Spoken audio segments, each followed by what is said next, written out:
Good morning student, welcome to my class. Here I am Anu Mehra. Today I will discuss about the how to identify and tackle the hierarchy in the workplace. ठीक है कि हम work place के time पे, काम के time पे हम आइडेंटिफाई टैकल मतलब हैंडल करना, हिरार्ची को कैसे हैंडल करेंगे। हिरार्ची होता है मतलब एक लड़ीसार, ठीक है, कैसे हम लड़ी जो है अपने काम की बनाई रखेंगे आपस में भी, ठीक है।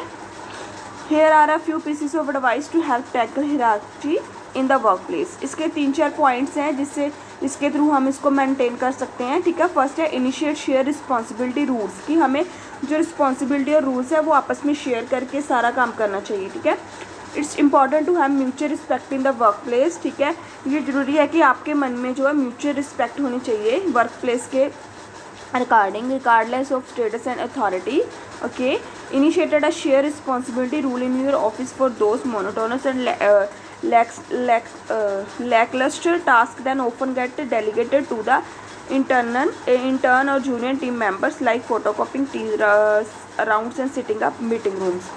अब इसमें ये बताया गया है कि सबकी जो सबको रिस्पॉन्सिबिलिटी रूल्स है जो सबके सेम ही होने चाहिए और सबको बांट मिल के होने चाहिए, ठीक है। इनिशिएटेड अ शेयर रिस्पॉन्सिबिलिटी आपस में, मतलब इसमें ये होता है कि कोई भी मतलब वर्क प्लेस मतलब काम की जगह का कोई भी टास्क हो, चाहे मोनोटोनस हो चाहे लैक लस्टर मतलब होता है कमी, और मोनोटोनस होता है कि जैसे किसी भी तरह का, ठीक है, वो टास्क जो हम मिलके ही उसको मतलब मिलके ही उसको कंप्लीट करना चाहिए, चाहे जूनियर हो सीनियर हो कुछ भी हो, ठीक है।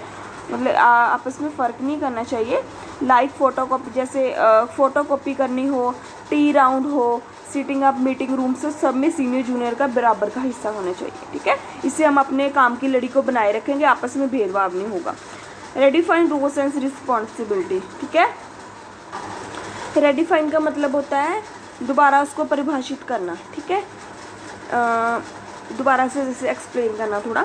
Make it a mission to ensure every employee has a clear set of objectives, मतलब अगर कोई मिशन है काम का, वर्क प्लेस में कोई मिशन है कंप्लीट करना है उसको, तो उसमें सबके माइंड में उसके लिए जो है पॉजिटिव ऑब्जेक्टिव्स होने चाहिए and know what's expected of them. हम ये भी जानना चाहिए कि हम एक दूसरे से क्या एक्सपेक्ट कर सकते हैं, ठीक है। Give employees opportunity show their capabilities, सब एम्प्लॉयज़ को क्या है अपॉर्चुनिटी देनी चाहिए क्योंकि वे अपना बेस्ट जो है शो कर सकें और अपनी कैपेबिलिटी को शो कर सकें। And give them each their own desired level of autonomy and decision making power, और सबको ही जो वहाँ पे वर्क प्लेस पे एम्प्लॉय काम करते हैं उन सबको ही कैपेबिलिटी होनी चाहिए कि वो अपना डिसीजन जो है ले सकें, ठीक है, within the framework of their job role, जैसे जैसे उसके मतलब जॉब लेवल है उस लेवल के थ्रू सबको मतलब अथॉरिटी होनी चाहिए, ठीक है। Give junior team member the floors, ठीक है। If employee feel like they are being side line from responsibility, अगर जो एम्प्लॉयज़ है, ठीक है, अगर वो कोई भी एम्प्लॉयज़ चाहता है कि मतलब कि थोड़ा टाइम मतलब रिस्पॉन्सिबिलिटी से साइड लाइन मतलब थोड़ी साइड लेना चाहता है थोड़ा, तो that are reserve for more senior staff और not invited to internal meetings. और इससे क्या है, वो क्या है फ्रॉम रिस्पॉन्सिबिलिटी जो मतलब लेना चाहता है वो, ठीक है, तो उसको क्या करना है कि मतलब सीनियर स्टाफ है ना, जो ज़रूरी नहीं भी सीनियर स्टाफ को ही हायर करना है, ठीक है।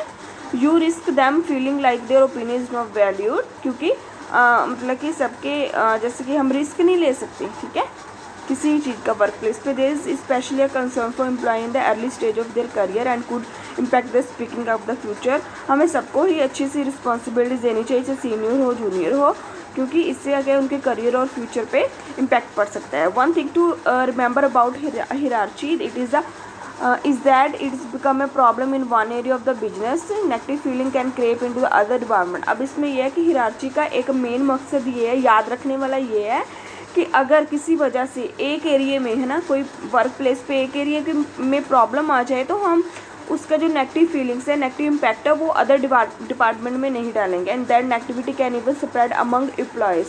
और ये भी हम देखेंगे कि वो जो नेगेटिविटी है वो और एम्प्लॉयज़ पे ना इम्पैक्ट करे, ठीक है। If possible try an open plan office space having the CEO and directors, मतलब डायरेक्टर के बारे में है, sitting alongside the rest of the workers can have a huge impact on moral.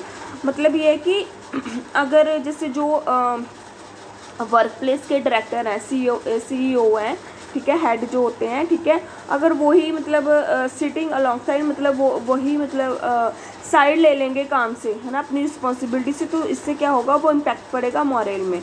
Moral मतलब होता है जैसे जैसे कोई मॉरल हो गया, जैसे मतलब मैं जैसे मीटिंग होगी ना कोई, उसको सक्सीड करना मतलब सक्सेस करना, ठीक है, तो उस पर इम्पैक्ट पड़ सकता है।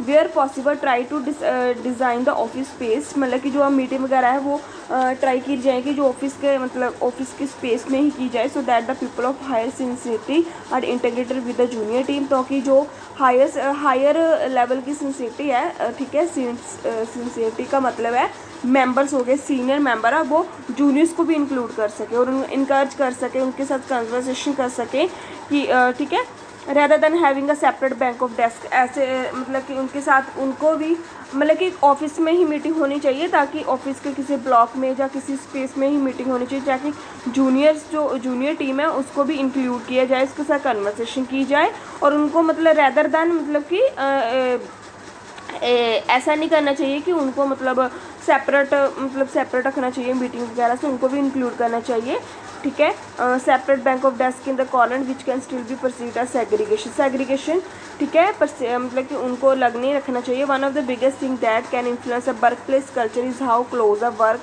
फोर्स इज़, मतलब अब इसमें ये है कि बिगेस्ट थिंग ये है कि अगर हम वर्क प्लेस में कल्चर मतलब जैसे जात पात का भेदभाव नहीं करना है, ठीक है, इससे क्या होगा, वो वर्क प्लेस जो क्लोज हो सकता है आपस में अगर भेदभाव करेंगे। By getting all level to sit together, जिसका कोई भी लेवल हो, हमें वर्क प्लेस में सबको एक जैसा अपनी तरह मानना चाहिए, ठीक है, जिसके साथ भेदभाव नहीं करना चाहिए, ठीक है, सिट टुगेदर आपस में बैठना चाहिए। Collaborate not only will staff happiness improve, मतलब कि स्टाफ मतलब कि ये इस मतलब कि मजबूरी में नहीं है कि हम स्टाफ को हैप्पीनेस करने के लिए मतलब कि उसमें इंक्लूड हो रहे हैं, सबको एक जैसे माना चाहिए, but it should also reflect an attention level and business performance. इससे क्या होगा कि जो मतलब इस पर रिफ्लेक्शन पड़ेगी लेवल्स पे और बिजनेस परफॉर्मेंस में, अगर हम बिल बांट के काम करेंगे तो, ठीक है। लास्ट वन है रिस्पेक्ट एट एवरी लेवल, हमें हर एक लेवल की रिस्पेक्ट करनी चाहिए।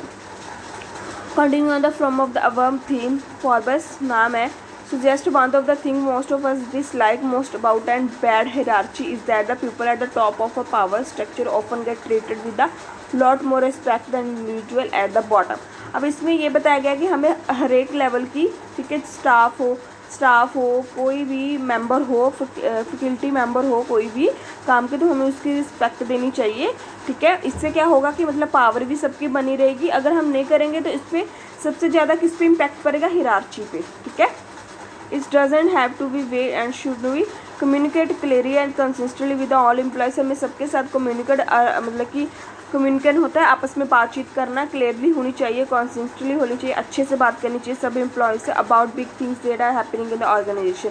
अगर हम सबसे अच्छे से बात करेंगे तो ये जो मतलब वर्क प्लेस है उसमें हैप्पीनेस ही ऑर्गेनाइज रहेगी, ठीक है, सब में मिल बांट के काम करेंगे, प्यार से रहेंगे। When you don't let people know about important event that affect them, अगर people नहीं समझता है तो ये क्या है, अबाउट इम्पॉर्टेंट इवेंट, हमें इम्पॉर्टेंट इवेंट को समझना चाहिए, अगर नहीं समझेंगे तो ये इफ़ेक्ट करेगा, ठीक है। इट फील डीपली डिसरिस्पेक्टफुल, इससे क्या होगा, ये मतलब कि जैसे कोई भी फैकल्टी मेंबर है वर्क प्लेस पे, तो हम अगर उसको उसकी इम्पोर्टेंट नहीं समझेंगे किसी भी इवेंट में या मीटिंग में कुछ भी है, तो उससे क्या होगा, वो उस फील करेगा डिसरिस्पेक्टफुल, ठीक है। And thought they are simply mindless cogs in the machine and not worth keeping in the loop. अब ये थोड़ी सी ऐसे कहावत टाइप दी गई है। तो ये था आपका टॉपिक, ठीक है, इसको देखना समझना, ठीक है।